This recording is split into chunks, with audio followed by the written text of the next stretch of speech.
I want to discuss something about where we are as a country. In fact, it's going to be a central part of this show. I see a lot of this on the right. We don't generally try to use the term woke here. I know I've used it before, but I don't like it. I think it puts a flowery sounding term on the evils, the demonic, destructive evils of communism, of Marxism. But for our purposes right now, we'll use it because I see a lot of people saying woke is dead. Woke is dead. Woke is dead. Stop. We are in a religious war. It doesn't matter whether you want to be or whether you want to acknowledge that. In fact, I'm sorry to say you don't get a say in it at all. It only takes one side to start a war. One side. You don't have to agree to it. If one side decides you're in a war, you're in a war. If someone walks up to you tonight and punches you in the face in a parking lot, whether you wanted to be in a fight or not, it's completely inconsequential. You're in a fight. They are fighting a religious war. The communists all throughout the United States of America are fighting a revolution to burn this country to ash, and it is a religion. And they have not changed their thinking because Donald Trump won or because this is happening or that's happening. They haven't changed their ways. They haven't changed their thinking, not one little iota. They are as committed to burning this country down as they have ever been before. Woke is the furthest thing from dead, but it is afraid. They are really, really afraid right now because they are losing ground.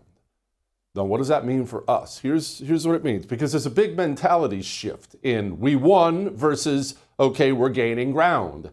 Yes, we may have met on the battlefield and clashed shields and spears, and they may have broken and run right now, which they kind of are in various ways. But you know what you do when the enemy has broken and run from the battlefield? You don't sit and bang your spear against your shield and cheer with your buddies and slap high five and say we did it. No, you go call in the cavalry to run down the enemy and mow him down like grass on his way off of the field. Now that we have momentum, that we are gaining ground, now we should be more aggressive than we've ever been. More aggressive. Let me ask you, are you going to shop at Cracker Barrel? You're going to eat at Cracker Barrel?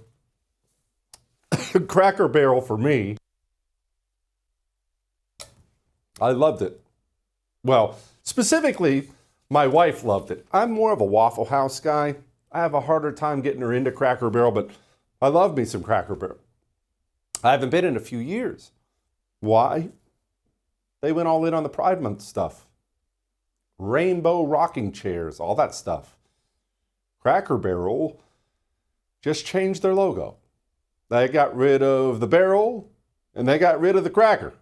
They got rid of the dude in the barrel, and people are wondering why would you go all gay? Why would you change the logo? Well, here's their CEO.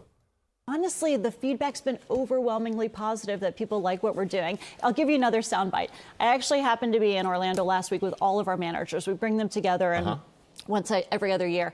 And the number one question that I got asked, Michael, was, how can I get a remodel? When can I get a remodel? How do I get on the list? Oh, really? So because the feedback and the buzz is so good, not only from our customers, but from our team members. They want to work in a wonderful restaurant. So we're doing everything for our guests and our team members. Well, Julie Messino, it's wonderful to have you here. Pleasure to be here. Thank you for answering those questions for all the Cracker Barrel fans out there. There's a lot of great changes. Thank you so much. All right, thank you. Robin? Can I get in writing that the peg game is going to stay? The peg game is staying. Okay. So are the rocking chairs, fireplace, vintage decor. It's all there. All right. Okay, because that would be a deal breaker. That would be a deal. Why does this keep happening? Why do these iconic American brands, iconic American things, I mean, from Bud Light to Cracker Barrel, Hollywood, the university system, the NFL, why the Boy Scouts, why do all these iconic American things continue to be destroyed from within? Well, you saw that woman. You see, these evil communists have been worming their way through our institutions for decades, and they're not all gone now. just because we're winning, just because we feel good, just because we're deporting illegals, just because the patriotism is on the rise. They're not gone. They haven't changed their ways. They are still right where they were before, and we have to press the issue now. We have to press the fight. And I want to give credit where credit is due, because he does deserve a lot of credit for it. You know, we don't do politician worship. We don't do man worship of any kind on the show. Not Donald Trump, not anybody. But Donald Trump does deserve a lot of credit for being more in your face with these people and showing the right that it's okay to fight back. It's okay to be vicious with them. Honestly, what he's doing with the media, with these lawsuits, is enormous. It is enormous. Don't discount it. The American media, and you know what, let's talk about this CBS 60 Minutes thing specifically here. Because CBS just settled. They settled with Donald Trump. Why did they settle? Why did they settle? Well, what they did was evil, you see. CBS had this iconic show, 60 Minutes. When I'm 44 years old. When I was a child, I remember my parents watching 60 Minutes on the television set. I remember the stop clock. I remember. That's how iconic and old 60 Minutes is. But what happened? Once again, evil communists wormed their way through CBS, took over 60 Minutes. Kamala Harris is running for president. She's unable to complete a single coherent sentence, let alone 2 in a row. She sits down for an interview with CBS. It's so embarrassing that the communists at 60 Minutes chopped up the interview, placed answers where they shouldn't be to make her look better than they did. They outright lied, electioneering on behalf of Democrats. They lied. The Trump administration could have done, Donald Trump himself, I should say, could have done what the low-T GOP has always done and said, well, look at the hypocrisy. Could you imagine if we did that? Or all these other lame things that have been conservatism for my last 44 years that don't have any effect on the communist at all. But Donald Trump does understand the communist only knows fear and pain. Those are the only things that move him. So if you want them to change their ways, you will never appeal to their morality because they don't have any. You have to give them fear and pain. He sued them. Now they're stroking large checks. That is what we have to do. That mentality we have to continue. Let's talk more about the media, because the evil people still run it. Let's not forget that for 4 years, the United States of America didn't have a president. We didn't. We didn't have a functional adult as president. Think for a moment, whether you love him or hate him, think for a moment how hard Donald Trump works. His worst haters have to acknowledge his work ethic is amazing. The hours he works, he's always doing something. He's at a summit here, a trade deal there, he's always working all the time. And you know why? Because that's what it takes to be president. When you are the leader of the most powerful country on the planet, it's not a 9-to-5 job. It's an all-the-time job. We lasted 4 years with a man who couldn't stay awake without drugs for more than 4 or 5 hours at a time, unable to think, talk, or walk, and he was able to become president and remain president because of the evil communists in the media. Start your tape right now, because I'm about to tell you the truth.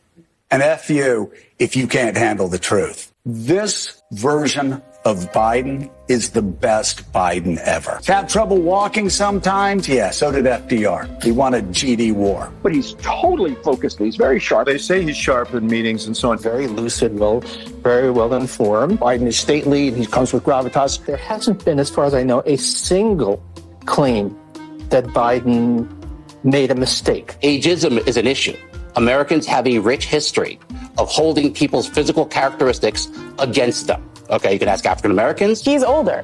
That doesn't mean that he is unfit, and there's a lot of ageism there. More wild speculation from a bunch of people who have probably never been in a room with Joe Biden and certainly don't have medical degrees that I'm aware of. You don't get paid for performance to be president. The job is not a job of endurance. I don't see Donald Trump out bike riding like Joe Biden. It's the Hillary's email. All they have is that he... And that is why you're changing the channel. The media burned up the last of their credibility, and we have to continue to light that credibility on fire for friends and family. And it wasn't just the media that burned up their credibility. There are two other entities that really burned up the last of it during Joe Biden's 4 years. Well, and Donald Trump's 4 years. The medical institutions in this country. The lies they told over and over again.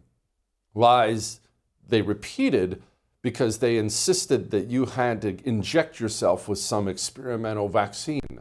Lie after lie after lie after lie. Remember these lies? Ivermectin is something more often used to deworm horses. Rogan telling his 13 million Instagram followers that he was treated with several drugs, and he included ivermectin on the list, a drug used for livestock. Rogan said the word ivermectin. Yes, that's the deworming medicine made to kill parasites. And so things are clearly bad, but they're being made even worse by people who have refused to take the vaccine and instead are swallowing horse paste. Horse paste. Horse dewormer. Ivermectin has been given to human beings in doses by the billion right when the American media and medical institutions thought that it would somehow fix COVID, which they were trying to use. They went on the television set and told the American people it was horse paste. Out of credibility. The media has lost it.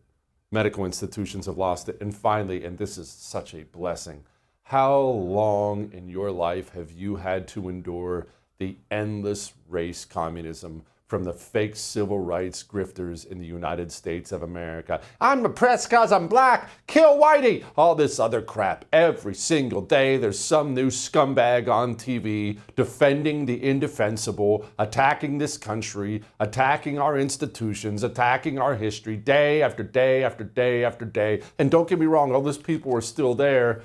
But because these animals couldn't control themselves during COVID, couldn't control themselves during the George Floyd protests, they burned up their credibility too. Remember this? The biggest terror threat in this country is white men, most of them radicalized to the right. Those white guys, those middle-aged, boring, nerdy-looking white guys. And white people have been probably woefully late to this conversation. But I'm not willing to let white voters off the hook. Do you believe that white folks actually care about racial injustice? It doesn't appear that we do. I mean, the status quo of our society is racism, and it's comfortable for white people. Well, because we're white, we have had privilege, even the poorest of us. I sit here as a privileged white woman. I cannot imagine, but I appreciate you educating us. The most dangerous kind of white privilege is to think that we can sit this justice struggle out. It's critical for white people, for people in general, to stop denying their racist ideas. That's why it's time to check our bias at the door and lean into the discomfort that is necessary for real change. Now, when they try it, people don't look down. People don't back away. Now these people are mocked and ridiculed when they try that crap. Let's continue to press the fight. We are gaining ground. We should feel good. Now's the time to press. All that may have made you uncomfortable, but I am right. I would thank you for coming to my YouTube channel, but I know how brilliant it is, and I know you love it here. So subscribe and watch. We're going to start really ramping things up and putting some funny stuff, some interesting stuff out there, some collaborations. Either way, my YouTube channel is officially the place to be. So stick around.